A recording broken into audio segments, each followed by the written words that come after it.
Good evening, everyone. Welcome to the Pink and Facebook page. It's been a while, I think, since we caught up with you guys. There's been a lot going on out and about. There's not been too much Norwich City stuff in truth in some weeks. Perhaps there's been more in some weeks than others. This has certainly been one of those weeks. We've been quite busy, none more so than today when we have seen the fixtures or the project restart fixtures, the revised fixtures get released for Norwich City. And I just thought I'd open it up to see if there's any questions you want answering in Norwich City based, although I'm prepared to go wider if need be, but I don't think I've got a lot of expertise in a lot of areas. Mainly Norwich City questions you want answering about anything at all, your thoughts, opinions about football coming back. I'd love to hear them. It's quite conflicting, I think, from what I've read, although it feels now that the fixtures are released and we seem to be getting a little bit closer to that restart date, that people are now beginning to look forward a bit more to football coming back, with all of the risks and all of the caveats that you can possibly have at the moment, because this is, as everyone will keep telling you, an unprecedented crisis. I am, of course, you might have noticed in my bedroom at home, we're still very much in conditions where we're working at home.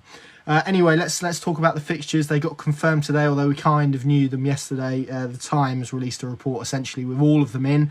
Of course, 92 Premier League games, all on television. So supporters, it may be behind closed doors, but we are still going to be able to get a good glimpse and a good watch of Premier League football over the next month or so. And for Norwich City, it all starts on June the 19th, 6 o'clock at Carrow Road.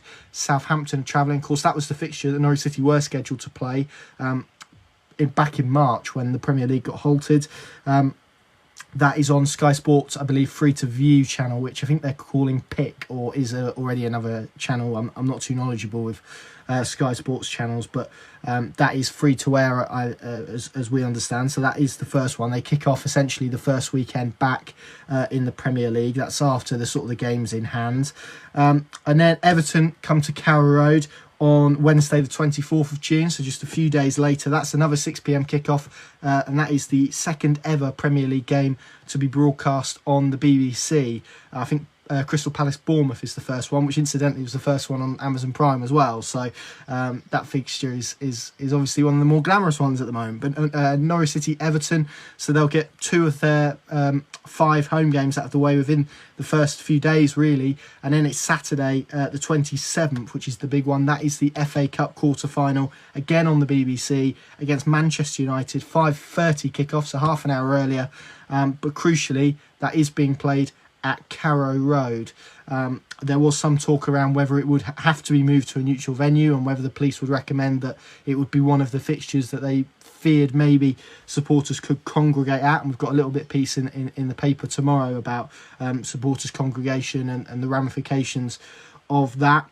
And then Norwich City's first away game and the final game that was officially confirmed today is their trip to the Emirates. That's being played on the 1st of July. That Times report that I referenced earlier, I think, said that it was going to be on the 2nd, on the Thursday. It's actually on the Wednesday, 6 p.m. at the Emirates, and that will be on BT Sport. So 3 of the 4 games confirmed today for Norwich City will be on free-to-air, which is, I think, brilliant news for the supporters who obviously, under current climate, under the current situation, cannot be at games for health reasons during this current crisis. It's going to be really strange. I have to say I've watched quite a bit of the Bundesliga since it's come back, and the pre-match, half-time and post-match, very, very strange. But when the ball gets kicked, okay, it is strange. You can hear the players communicating. You can. It feels, again, a little bit odd, but it's a game of football. And at the moment, if we're talking about perhaps either having a game of football behind closed doors for a certain amount of months, hopefully it is months, or we don't have a game of football and we don't have anything for a year, then I think surely all of us would swallow a few months of behind closed doors football. And of course, it gives Norwich City the chance to try and stay in the Premier League, as well as trying to win the FA Cup, which is a massive factor, I think. And it certainly will when I come to Daniel Farkas a bit later. But this is the moment. Any Norwich City-based questions, get them down below. You see John Davey is watching. He said to watch every game is a good thing, and he has watch parties planned with Gooner friends on Zoom. That is a very good idea, actually. I have to confess, I've only used Zoom once since lockdown's been been in place, and that was to chat to Norwich City's head coach. So, but I'm sure that is a fantastic idea. I don't think you'll be alone in that, John. I think there'll be lots of people who do actually congregate or sort of link up over video messaging and video, Skype, Zoom, whatever, FaceTime, and watch games together. That's going to be a really nice way of people sharing the experience of football returning without being able to actually go to games, I think. But I'll essentially be here for as long as you want me to be. Maybe not very long. It'll probably depend on the questions I get, but we shall see. I just thought I'd talk you through some of the stuff we've done this week, some of the stuff that's come out this week. It's been an incredibly busy week. It feels like it's gone at quite the pace. So I start off with a chat with Daniel Farkas that I had on All the Days Are Rolling Into One, Tuesday, possibly. I think it was Tuesday, and this was over Zoom. He said it was essentially the first opportunity we've really had to speak to Daniel Farkas since this whole situation has happened. I believe he's been in Germany with his family in lockdown over there, so he's had to come back, obviously been tested and the usual in line with the Premier League regulations and safety regulations to return to training. That was fascinating, I have to say.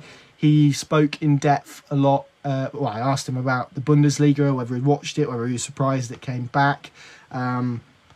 Again, whether he'd learnt anything from a sporting perspective from it, because what we've seen in the Bundesliga so far, although it does feel like things are beginning to balance out slightly, is that home advantage hasn't quite meant as much, perhaps predictably, than it would do with supporters in the stadium. So that was a very interesting takeaway. It essentially said he didn't go too deep with it, I think was the exact quote, but that was him on the Bundesliga. And then I asked him directly about whether Norwich City were planning and preparing to have any friendlies, and the answer to that was they hoped they could.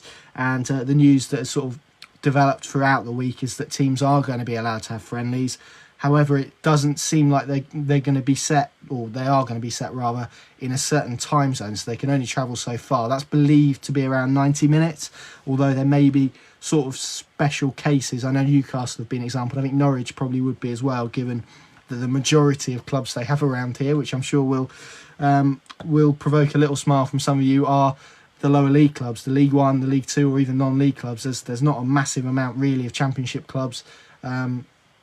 Really, London is the closest you're looking in terms of QPR, maybe the Midlands as well, I guess, but we'll see in terms of what they arrange. But I believe they are trying to organise as many friendlies as they can, essentially, but I think it'll probably be one or two when they get played. Not sure. There's been some rumours of QPR, although as I understand it, that hasn't been sort of the hasn't been agreed yet. Essentially, it hasn't been agreed between the two clubs whether that or not that'll actually happen.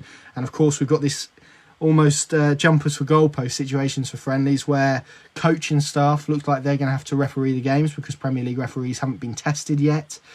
Players are going to have to travel to stadiums in their kits, and they're essentially just going to have to get out, go straight through the players' entrance, straight onto the pitch to warm up and play the game. There's going to be no use of the dressing rooms in the friendlies. So you're looking at very, very basic level stuff, but all of the precautions that need to be taken in these current times.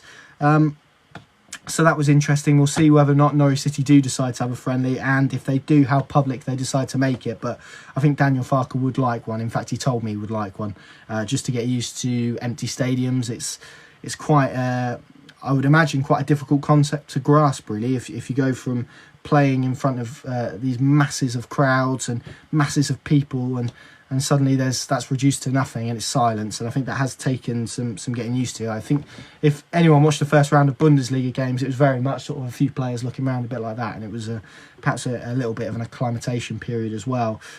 What else did Daniel Farkas speak about? That training, he mentioned training, that he's found the first stage of it quite difficult when the players went back in small groups. He couldn't really engage with them too much.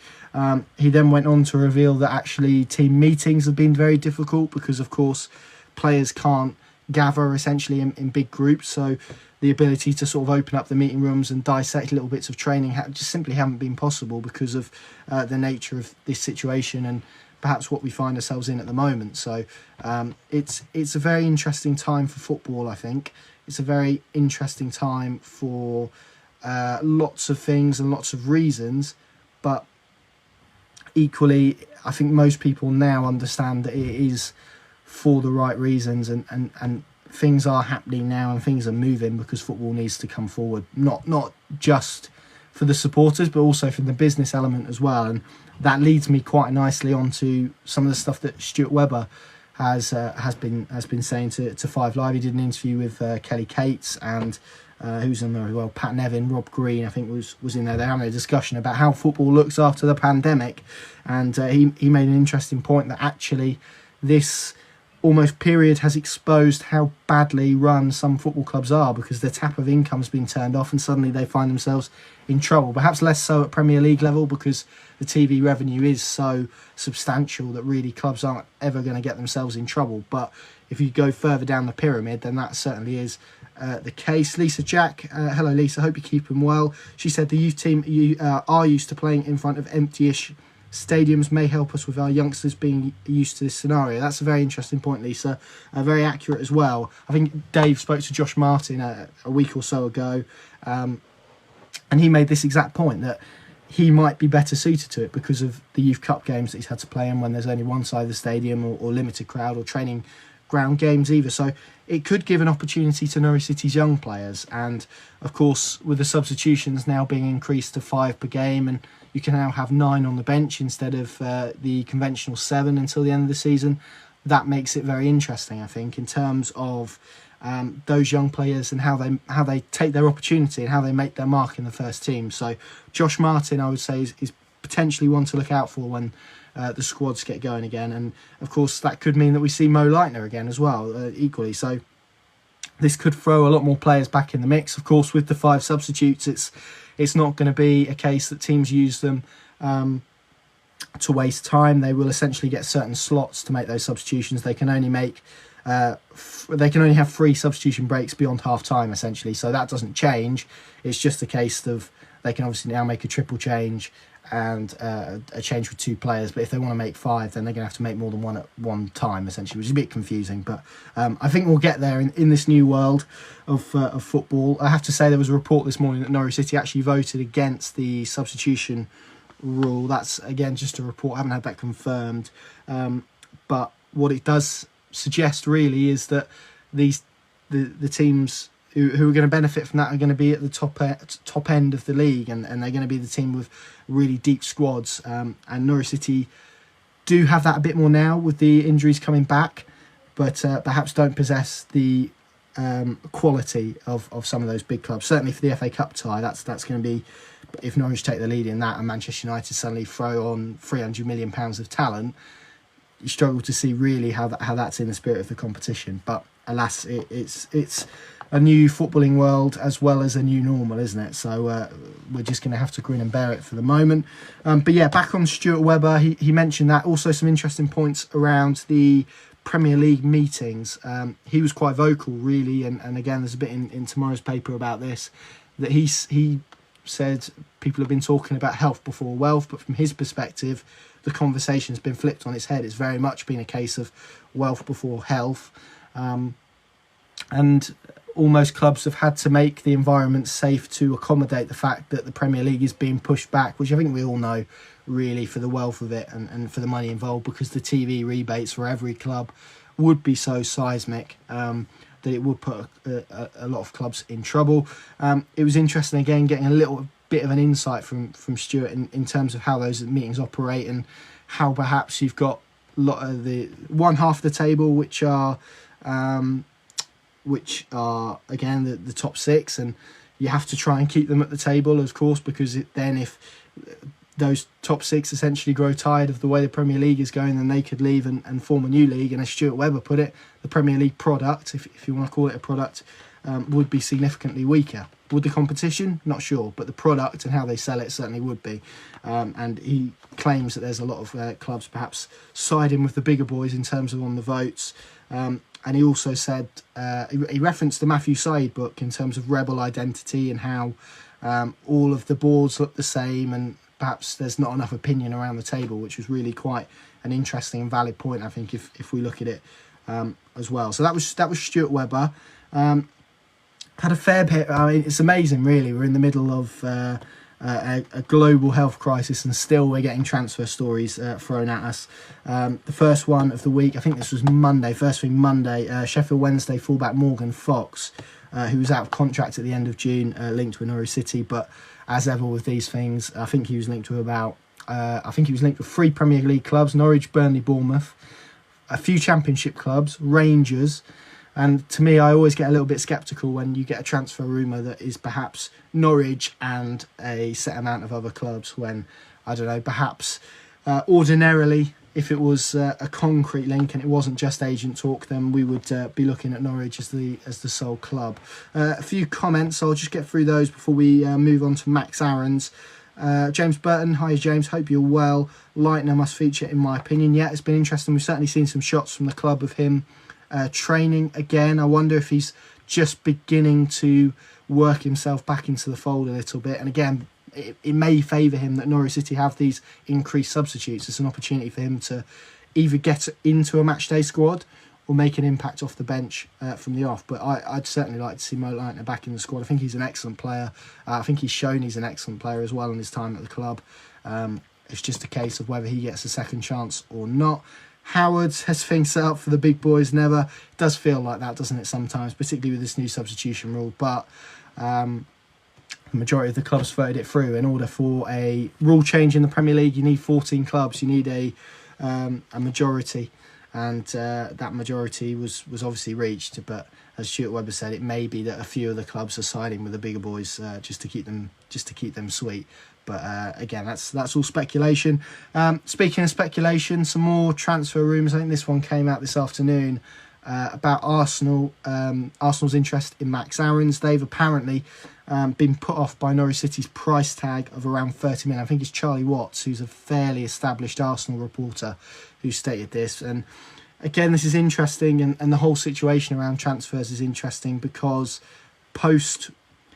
whatever this post-coronavirus world looks like, and certainly in terms of the transfer market, there's no way, surely, given that we're seeing Tottenham Hotspur take out an £100 million loan to help with their cash flow problems, although Chelsea seem to be spending quite dramatically at the moment. They're obviously on the brink of signing Timo Werner, if reports are to be believed, but it feels like the transfer fees might be changing. They might be a little bit deflated, and from a Norwich City perspective, you kind of question whether that's a good thing. They've got these young players coming through, so they've got a dilemma that we know they're set for between, or they're certainly planning for between an 18 million and £35 million loss this summer because of events that have happened, the loss of income, season ticket rebates, all of that stuff. And does that mean that they are going to have to try to get the best fee for these players? It's a little bit of a Maddison situation where you've got a hole that needs filling. Can they fill it, and B, will clubs be able to give them the funds they need to fill it, or are we going to see a deflation in transfer fees? Because I think that is a very real possibility, especially given, I think we'll especially see that in the EFL. I think it's going to be difficult for the EFL clubs to demand big fees for their players now if they need the income, essentially. So it's going to be a fascinating transfer window whenever we do get that back up and running. And the league is believed to be returning, I think, around the 12th of September. I think that's the target for the new season. And hopefully the situation will have improved to the point where we can maybe have fans in stadium, even if that's on a phased basis as well. So that's the transfer stories we've had this week, which is, again, seems quite baffling to me that we've got transfer stories at the moment, but there you go. There's a few new people in, so I'll just run through the fixtures again. Norwich City starting with Southampton at home on the 19th of June, 6 p.m. kickoff at Carrow Road. That is on Sky, or Pick, which is Sky's free-to-air channel for the Premier League games. Everton on Wednesday the 24th of June, 6 p.m. at Carrow Road. That is the second ever Premier League game broadcast live on BBC, so another free to air. And then Saturday the 27th is the big one in many people's eyes. That is the FA Cup quarter final, Norwich City's first in 28 years. 5:30 kickoff BBC. So first three games, all at Carrow Road, all on free to view television, all available for supporters to watch. And then their first away game after the restart is Arsenal at the Emirates on the 1st of July, 6 p.m, and that is available on BT Sport. If you've got any questions about Norwich City, football in general, Project Restart, get them in the comments. Would love to hear from you tonight. I'll be here for essentially as long as you want me to be. If not, then probably another 10 minutes or so. Yeah, it's a fascinating time. I also want to know your opinion. Are you pro Project Restart? Are you against Project Restart? Were you against Project Restart, but now you're kind of warming to the idea a little bit? I've seen a few people on social media suggest that actually they've gone from perhaps being a little bit pessimistic about the idea, being a little bit against it, to beginning to sort of warm now the fixtures are out and the football's coming back, and it feels like a step, however small, and it's going to be a bit surreal given the fact it's going to be in empty stadiums, a little bit of a step back to normality and something to look forward to, which I don't think we've had in a few months. So it does make a nice change, I think, and the Bundesliga has been a welcome return as well. I don't know about people watching this, but I have to say, and maybe this is again lockdown and the amount of time we've spent in our own houses, but this week I've suddenly felt an increased amount of optimism, I must say, about Norwich City's chances. And again, that could be lockdown, it could be the fact there's been no football for a while, so all the amounts of logic has gone a little bit. But who knows? They've got 5 home games, probably going to need to win them all if we're being truthful. And what have they got? They've got Watford away, Arsenal away, Chelsea away, Man City away, so they're going to probably need a point at one of those 3 if they are, plus probably to beat Watford as well. It's going to be a massive task, and in fact, when I say that, I've probably talked myself out of it a little bit, but there's reasons, I think, to be optimistic with this restart, and that probably stems from the fact that Norwich City, for probably the first time this season, have 4 fit centre-backs. Grant Hanley's fit, Ben Godfrey is fit, Tim Closer's returning. He may not be fully there, but he's certainly back in team training. Christoph Zimmermann is an interesting one. Daniel Farkas on the Zoom call earlier this week said that had the season have ended after Sheffield United, Christoph Zimmermann would have missed the rest of it with a hamstring injury. He's actually now coming back into contention. I don't think he's going to be quite there, so it might be one to put your horses on. Ben Godfrey and Grant Hanley being the two that we see, but we shall see. It may give Norwich City the option to go to a 3 at the back, something that I think we probably would have seen had Daniel Farkas had those options available to him, but alas, we haven't yet, and he's sort of had to operate with his hands behind his back a little bit. Howard's commented on his view on Project Restart. He says, "I've warmed to it. Strange times need strange measures. We're all in strange times, so it has to be how it has to be." Yeah, I think this is my view on it, and I think certainly watching the Bundesliga and the way it's conducted itself has probably offered a lot of people a bit of reassurance, certainly within the game, certainly at the Premier League, but it proves it's possible, doesn't it, I think? And look, ultimately, strip it down, it's going to be Norwich City playing a competitive game of football. We haven't had that since March, and it feels a long, long time ago that we were at Bramall Lane, and even before that we were at the Tottenham Hotspur Stadium and that incredible night. And Daniel Farkas talks about a little miracle. Norwich City deserve their shot at it, in my view, and again, it's a step back to normality, I think, for a lot of us, and it gives people a little bit of something to look forward to. I can understand the reservations. I think they're only natural, given the death tolls that we're seeing every day, which are incredibly sad and really quite difficult to comprehend at times, and can probably get on top of you a little bit at times. It's nice to have that little bit of something, a little glimmer of normality, a little glimmer of normal coming back, even if it is going to be in very strange circumstances. I think that might be about it, unless anyone else has got any more comments that they would like to me to answer. But if not, then I shall go. I just wanted to quickly update people on the fixtures and on everything we've done this week. Been a busy week. Feels like it's been quite a momentous week in terms of football's return. Obviously, the return date got confirmed last week, didn't it? But in terms of actually getting closer, now we've got a couple of weeks now to go before before that game against Southampton, which is going to be interesting. Of course, I think it's Aston Villa, Sheffield United and Man City Arsenal, isn't it? The first 2 games back, which are going to be very interesting and are going to give people an idea of what behind closed doors football looks like. But there's one thing for sure, it's not going to be the same, it's not going to be as good, but it's football, and that is a step forward as far as I'm concerned. Thank you very much for watching. Again, it's been a while since we've caught up with you for obvious reasons. We'll try and do these a bit more frequently as we get closer to football's restart. But there we go. That's the news today of the fixtures. And yeah, we'll see you on, well, whenever we next see you, hopefully very, very soon.